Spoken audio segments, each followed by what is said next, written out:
de faille, tandis que le compartiment droit a été soulevé constituant le mur, puisqu'il est au-dessous de la ligne de faille.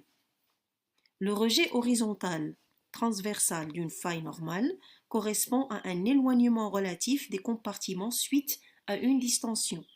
Donc la faille normale caractérise un régime distensif comme au niveau des dorsales médio-océaniques. Observons une faille normale dans la nature. On va d'abord tracer la ligne de faille, ensuite les deux mouvements relatifs des deux compartiments.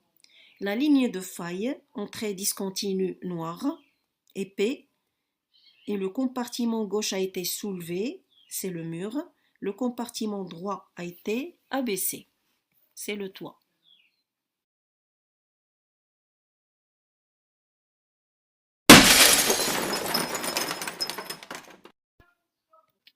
La faille inverse.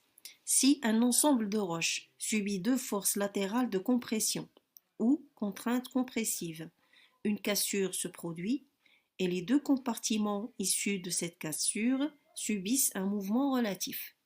Nous allons d'abord tracer la ligne de faille, ensuite le mouvement relatif des deux compartiments.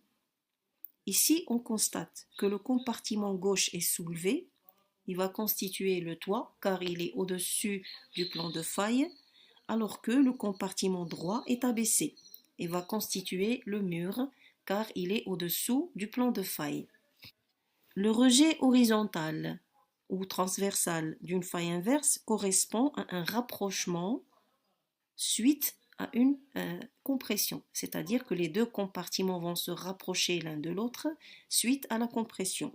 Donc la faille inverse se rencontre dans les régimes compressifs. Dans la nature, le plan de faille est représenté en pointillés noirs.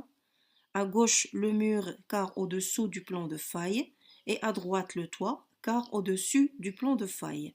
Le mouvement relatif se caractérise par un soulèvement du compartiment droit et un abaissement du compartiment gauche.